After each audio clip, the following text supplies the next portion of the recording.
I want to ride from Almere in the middle of the Netherlands to Maastricht in the south. I have done this 1 trillion times with my four-wheeler. So this time I will get my bike. My nav system, a TomTom rider, offers a thrill option for route planning. That sounds good, but is it really that exciting? Let's try it out.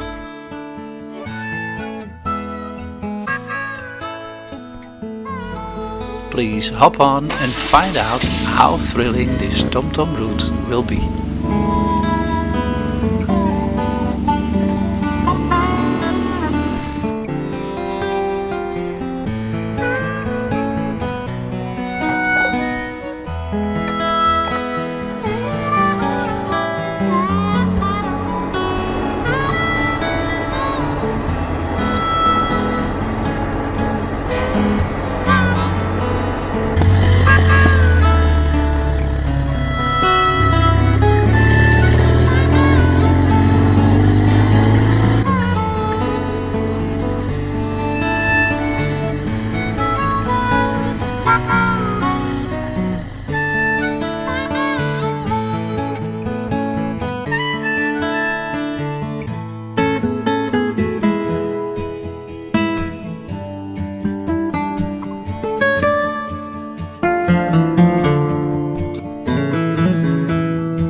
To conclude the TomTom thrill route from Almere to Maastricht. I almost never hit the highway. The back roads were nice and I enjoyed the scenery. I encountered a lot of small villages that I've never seen before. Occasionally a small city was crossed, that I found less enjoyable. I did love the ferry rides across the rivers in the middle of the country. All in all, it was to me very enjoyable to cruise this route on my trusty BMW. It was not thrilling, but it was a fun route to ride.